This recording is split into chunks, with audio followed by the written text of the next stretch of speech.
This is a quick introductory video to go over the materials I recommended you have ready to take one of my online acrylic classes.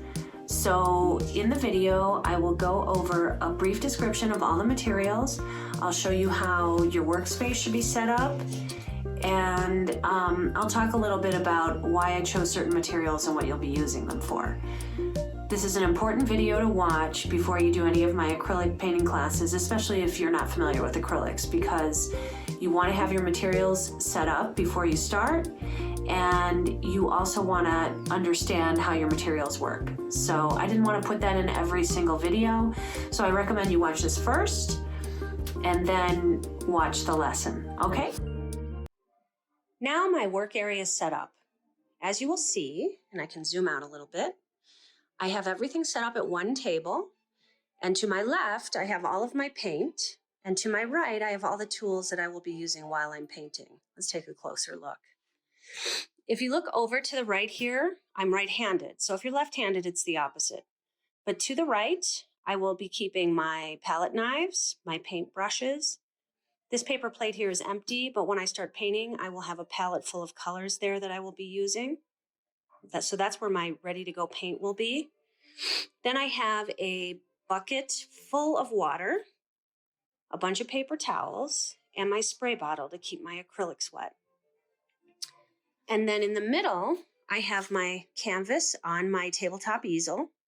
And to the left, I have my bottles of paint that I won't readily be using. I will just use them to mix colors, which I usually do while I'm not painting. I might grab a squirt of this color or that color, but for the most part, I'll already have my colors ready, and I'll just have these in case I need them to the left, out of my way.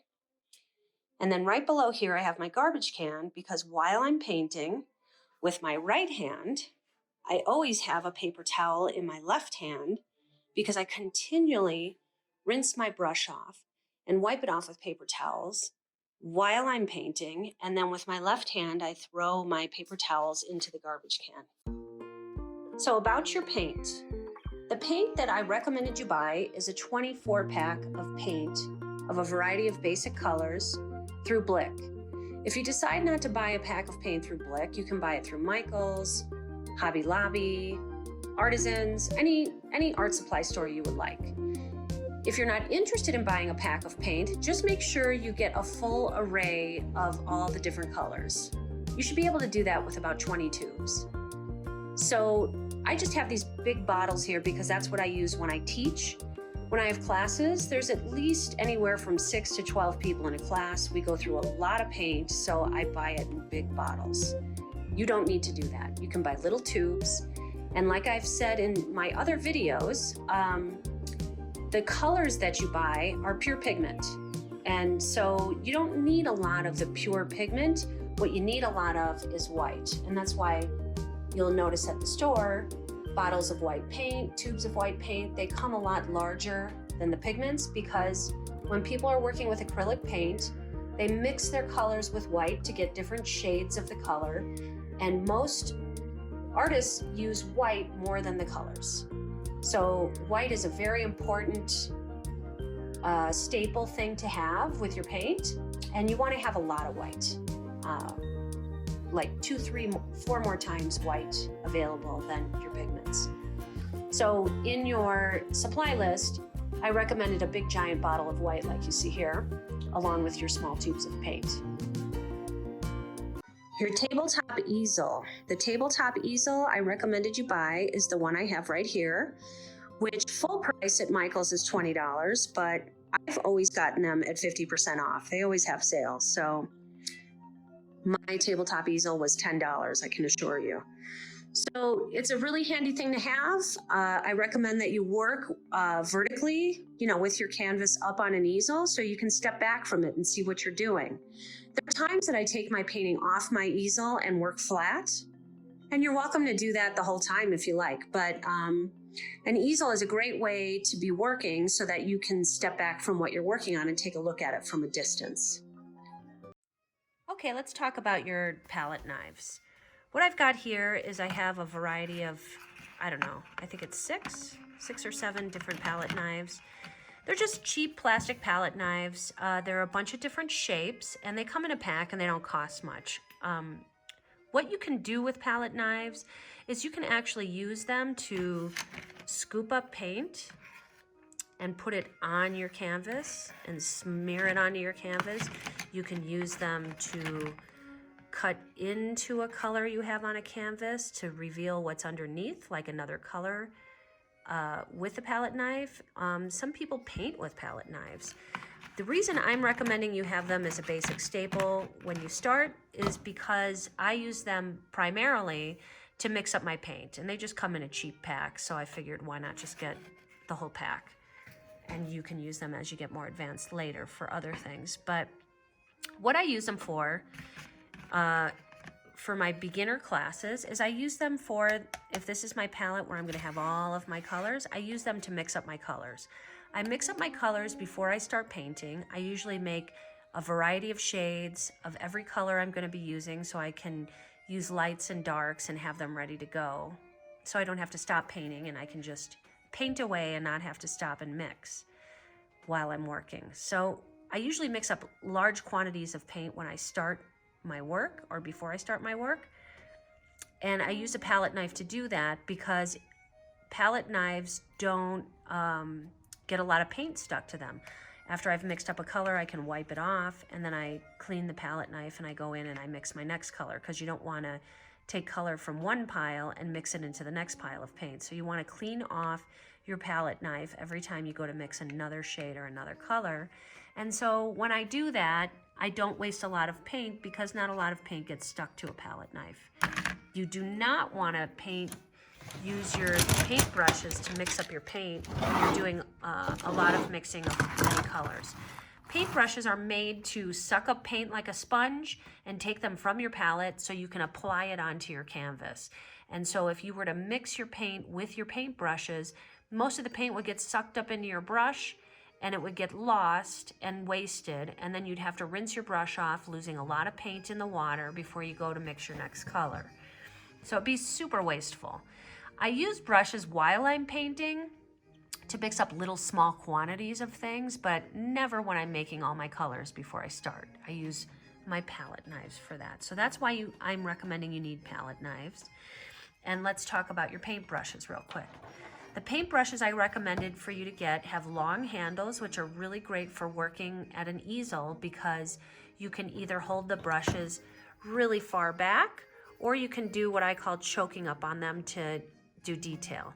A lot of times when I'm painting, especially when I'm drawing, I want to be further away from my canvas so I can see what I'm doing, and I'll hold it further back so I can stand back and see what I'm doing. So when I'm laying out the composition and I'm putting marks on and I'm not doing a lot of detail, or if I'm just coloring in big areas, like if I was doing a sunset in the background, I would be holding my brush further back and I'd be standing or sitting further away from my canvas.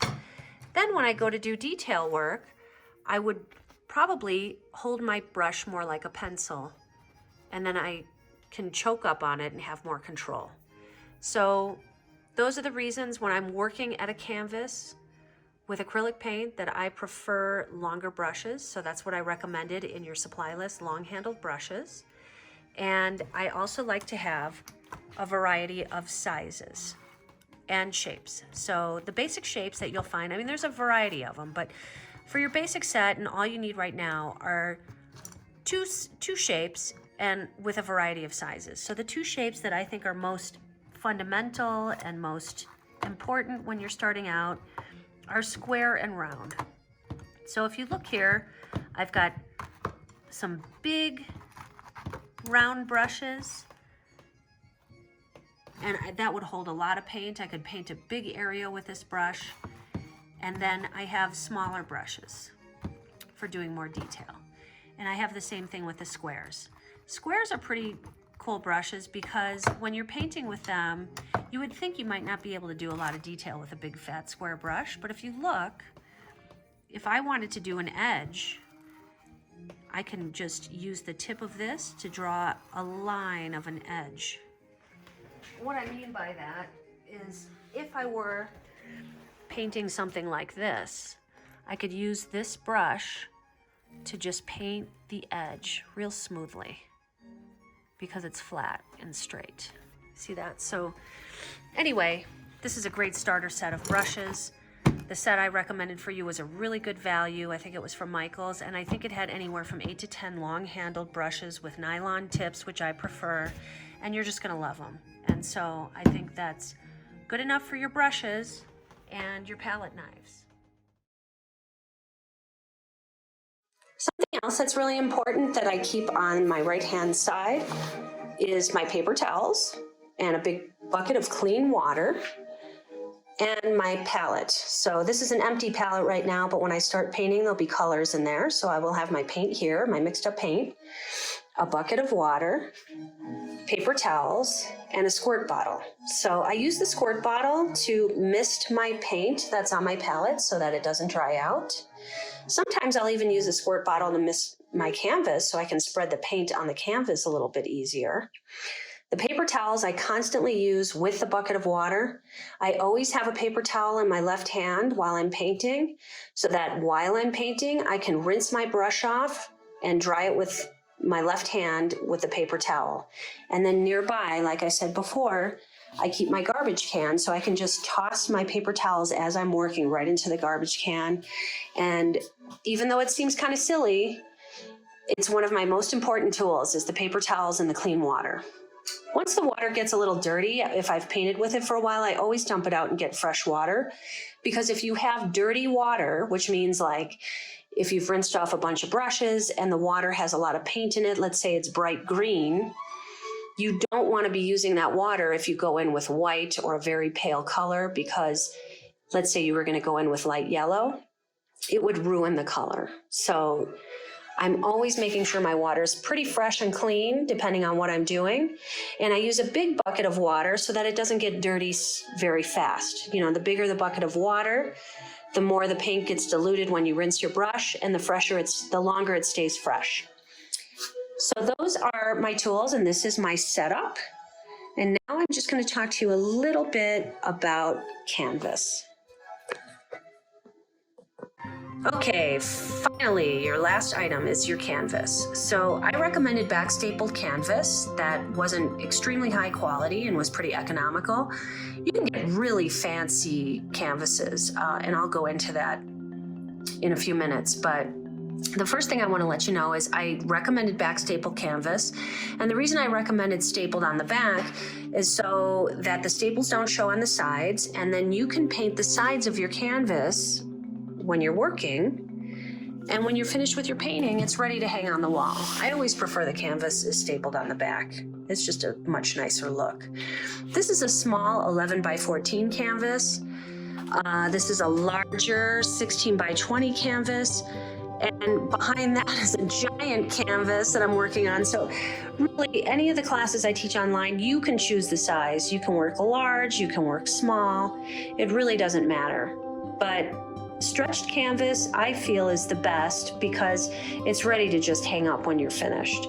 If you don't like a painting you've done in acrylics, you can always cover it up with like a coat of latex house paint and cover up your painting with a neutral color and start over again. That's another great thing about acrylics. So canvases don't even cost that much, so especially with the link I provided you. So I wouldn't hold back on getting a nice stretch canvas to work on for your acrylic paintings. Here's a pile of canvases that I'm working on. And if you look, professional grade canvases, like I get a lot of my canvases actually at Michael's. Michael's has level 1, 2, and 3. I always get the nicest one, which is level 3, but they call it professional level. They do the same thing with paint and brushes and everything. There's basic supplies, and then there's stuff that's considered professional level. I think when you're painting on a canvas and you're just starting out, it really doesn't matter if it's professional level, but I'll tell you why I like a professional level canvas. I like professional level canvases because the canvas they use to stretch around the stretcher bars is thicker. It's a thicker canvas. They pull it around and make sure it's stapled on tighter so it's a little bit higher quality and put together nicer. And the edges of the canvas are thicker. So, I don't know, I think that's probably, I don't know, maybe an inch and a half wide on this canvas. Same with this one. So, it's wider on the sides, the canvas is thicker. That's what I like better about professional level canvas. It says heavy duty, so the canvas is thicker. Oh, something I forgot to mention is acrylic paint does not come out of your clothes. So I'm showing you here an apron that I wear. I got this at Sam's Club. They come in a 3-pack. You can wear sloppy clothes, a big old shirt, anything that's going to protect your clothing from getting paint on it, because the paint will not come out of your clothes. If you get paint on your clothes and you wash it off real quick while it's still wet, you might be able to get it out. But for the most part, acrylic paint does not come out of your clothes. So that's it, everybody, for my setup of your workspace, what you're gonna need when you paint, and how to be ready so that when you click on one of my videos, you have all that you need and you're ready to go. I'll just do a quick review here. Garbage can on your left, a bunch of paint, at least 20 colors, tabletop easel with canvas, paper towel, water bucket, squirt bottle, brushes, palette knives, and paper plates to mix your colors of paint on. Those are your basic staples. The next video I'm going to do is how to mix up your colors and how to shade. And then those will be my basic tutorials before you watch one of my classes. Okay, over and out. Bye.